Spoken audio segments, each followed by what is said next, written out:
আসসালামু আলাইকুম প্রিয় ফুটবল ফ্যান্স। এই মুহূর্তে ব্রাজিল স্কোয়াড নিয়ে আরো একটা আপডেট আছে। এই মুহূর্তে আমরা জানতে পেরেছি যে ব্রাজিল দল থেকে বাদ পড়তে চলেছে এডার মিলিতাও, যেটা নিয়ে ফাব্রিজো রোমানো তিনি একটা পোস্ট করেছেন। আমরা এডার মিলিতাওকে নিয়ে কথা বলার ট্রাই করবো, এট দ্য সেম টাইম আমরা নেইমার জুনিয়রকে নিয়েও কথা বলার ট্রাই করব, কারণ অনেকে আপনারা কমেন্ট সেকশনে জানতে চেয়েছিলেন নেইমার নাকি পরবর্তী ম্যাচটা মিস করবে ব্রাজিলের হয়ে, কারণ তিনি নাকি কার্ডজনিত সমস্যার কারণে সামনের ম্যাচটা খেলতে পারবে না। সো আজকের এই ভিডিওতে আমরা এই বিষয়টা নিয়েও কথা বলবো।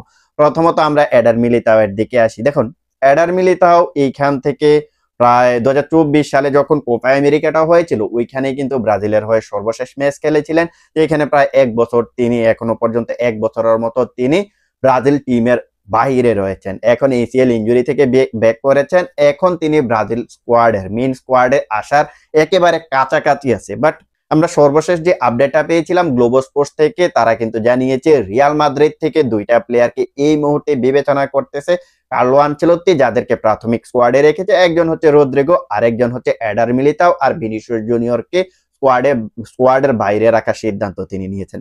আমরা গ্লোবো স্পোর্টস থেকে যে জিনিসটা জানতে পেরেছি সেটা হচ্ছে এডার মিলিতাও ব্রাজিল স্কোয়াডের প্রাথমিক তালিকায় আছে। বাট গতকালকে আমরা দেখছি কি ফাব্রিজো রোমানো তিনি একটা পোস্ট করেছেন যে এডার মিলিতাওকে নাকি ব্রাজিলের মেইন স্কোয়াডে না আনার সিদ্ধান্ত নিতেছে কার্লো আনচেলত্তি, আর এটার সোর্স হিসেবে তিনি মেনশন করেছেন এল সিরোগুইতোকে। এখন আমরা আসি ব্রাজিলের যে সংবাদ মাধ্যম রয়েছে গ্লোবো স্পোর্টস, তারা যেটা বলেছে যে এডার মিলিতাওকে প্রাথমিক স্কোয়াডে রাখা হয়েছে, তিনি ব্রাজিলের মেইন স্কোয়াডে আসলেও আসতে পারে। অপরদিকে এল সিরোগুইতো বলতেছে যে এডার মিলিতাও ব্রাজিলের স্কোয়াডে আসবে না। আমরা এই দুইটার বিষয় নিয়ে একটু কথাবার্তা বলার ট্রাই করি। দেখুন, প্রথমত ব্রাজিলের যে সংবাদ মাধ্যমটা রয়েছে গ্লোবো স্পোর্টস, সেটা হচ্ছে ব্রাজিলের ব্রাজিল ভিত্তিক অথেন্টিক একটা ফুটবল সংবাদ মাধ্যম, যেখানে আপনি অধিকাংশ সময়ে 95% আপনি অথেন্টিক নিউজ পাবেন। আর স্কোয়াডটা যেহেতু ব্রাজিলের, আর নিউজটা যেহেতু পাবলিশ হয়েছে ব্রাজিলের ওয়েবসাইট থেকে, মানে এডার মিলিতাও দলে থাকবে এই জিনিসটা যেহেতু ব্রাজিলের সংবাদ মাধ্যম গ্লোবো স্পোর্টস থেকে পাবলিশ হয়েছে, সেই অনুযায়ী আপনি ধরে নিতে পারেন যে এডার মিলিতাও ব্রাজিলের মেন স্কোয়াডে আসতে পারে, মানে গ্লোবো স্পোর্টস এর তথ্য অনুসারে। এবার আমরা আসি এল সিরিগুইতোরের দিকে। দেখুন, এল সিরিগুইতোটা কি? এটা হচ্ছে স্প্যানিশ একটা টক শো, যেখানে ফুটবল নিয়ে কথাবার্তা বলা হয়। এটা হচ্ছে একটা টিভি চ্যানেল, যে টিভি চ্যানেলটাতে সবসময় তারা ফুটবল নিয়ে কথাবার্তা বলে, স্প্যানিশ ফুটবলটা নিয়ে বেশিরভাগ কথাবার্তা বলার ট্রাই করে। বিশেষ করে তারা রিয়াল মাদ্রিদ এবং বার্সেলোনাকে নিয়ে সর্বোচ্চ মানে সবচেয়ে বেশি কথাবার্তা টক শো কিন্তু তারা করে বার্সেলোনা এবং রিয়াল মাদ্রিদকে নিয়ে। সো তাদের ভিতরেও কিছু না কিছু খবর অবশ্যই থাকে, অথেন্টিক সোর্স। এখন তারা কিন্তু বলে নাই যে এডার মিলিতাও প্রাথমিক স্কোয়াডে নাই, তারা বলতেছে যে এডার মিলিতাওকে মেইন স্কোয়াডে রাখা নাও হতে পারে, কারণ এডার মিলিতাওকে কার্লো আনচেলত্তি বিশ্রাম দিতে চায়। দেখুন, এটা যেহেতু স্প্যানিশ সংবাদ মাধ্যম, আর এইখানে যেহেতু তারা রিয়াল মাদ্রিদ এবং বার্সেলোনাকে নিয়ে বেশি কথাবার্তা বলে, আর রিয়াল মাদ্রিদ যেহেতু স্পেনের একটা জায়ান্ট ক্লাব, সো তাদের কাছে অবশ্যই কিছু না কিছু তথ্য তো এই টিমটার সম্পর্কে অবশ্যই থাকবে। কোন প্লেয়ার গুলা ব্রাজিল জাতীয় দলে আসতে চলেছে রিয়াল মাদ্রিদ থেকে, তাদের তো অবশ্যই কিছু না কিছু তো ইঙ্গিত তারা পায়। সো সেই ইঙ্গিত থেকে হয়তোবা তারা বলে দিয়েছে যে এডার মিলিতাও ব্রাজিলের মেইন স্কোয়াডে আসবে না। দেখুন, এগুলা আমরা যা শুনতেছি এখনো পর্যন্ত সবগুলা কিন্তু রিউমার। আমরা যেমন গ্লোবো স্পোর্টস এর কথা বলতেছি, গ্লোবো স্পোর্টস কিন্তু একটা আমাদেরকে রিউমার দিয়েছে, একটা নিউজ দিয়েছে যে এডার মিলিতাও প্রাথমিক স্কোয়াডে থাকতে পারে, ইভেন তিনি মেইন স্কোয়াডেও আসতে পারে। এমন ধরনের তথ্য আমরা যেভাবে গ্লোবো স্পোর্টস থেকে পেয়েছি, এট দ্য সেম টাইম আমরা এল সিরিগুইতো থেকে পেয়েছি যে এডার মিলিতাও ব্রাজিলের মেইন স্কোয়াডে না থাকার সম্ভাবনা সবচেয়ে বেশি। দেখা যাক এই যে রিউমার গ্লোবো স্পোর্টস এবং এল সিরিগুইতোর যে রিউমার গুলা, এগুলা এই মাসের 25 তারিখে কিন্তু অবসান হবে, যেখানে আমরা দেখতে পারবো যে কার্লো আনচেলত্তি যখন তার দলটা ঘোষণা করবে।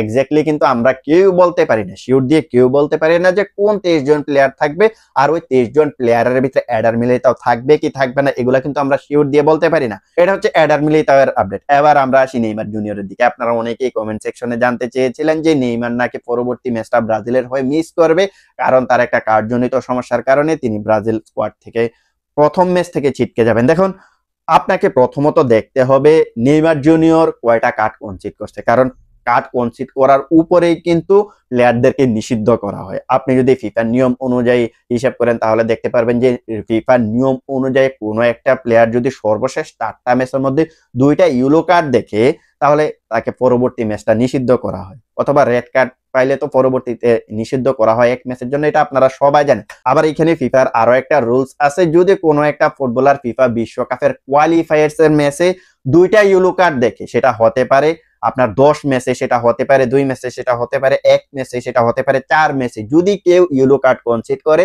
তাহলে তিনি পরবর্তী ম্যাচটা নিষিদ্ধ হবেন। এখন আমরা যদি নেইমার জুনিয়রের কার্ড কনসিড করার হিসেব করি তাহলে দেখতে পারবো যে তিনি বিশ্বকাপ কোয়ালিফায়ার ফার্স্ট ম্যাচটাতে 2026 বিশ্বকাপ কোয়ালিফায়ার ফার্স্ট ম্যাচটাতে যেখানে তারা বলিভিয়ার এগেইনস্টে খেলেছিল, ওই ম্যাচটাতে কিন্তু নেইমার জুনিয়র ম্যাচের 21 মিনিটে একটা ইয়েলো কার্ড কনসিড করেছেন।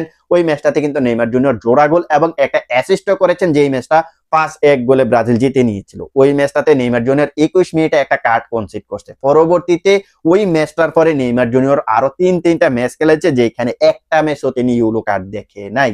এরপরে কিন্তু আমরা দেখতে পাইছি যে নেইমার জুনিয়র 2023 সালের অক্টোবরের 18 তারিখ উরুগুয়ের বিপক্ষে খেলতে নেমে একটা এসিএল ইনজুরি করেছেন। এসিএল ইনজুরি থেকে ব্যাক করে এখনো পর্যন্ত ব্রাজিলের হয়ে খেলতে পারে নাই। সো আপনি যদি ওই ম্যাচগুলো হিসাব করেন, সর্বশেষ 4টা ম্যাচ হিসাব করেন ব্রাজিলের হয়ে যে ম্যাচগুলো তিনি খেলেছেন, ওইখানে একটা মাত্র কার্ড কনসিড করছেন। সো একটা মাত্র কার্ড যেহেতু কনসিড করছে, ফিফার নিয়ম অনুযায়ী এইখানে নেইমার জুনিয়র কার্ডজনিত সমস্যার কারণে ব্রাজিল স্কোয়াড থেকে ছিটকে যাবে না।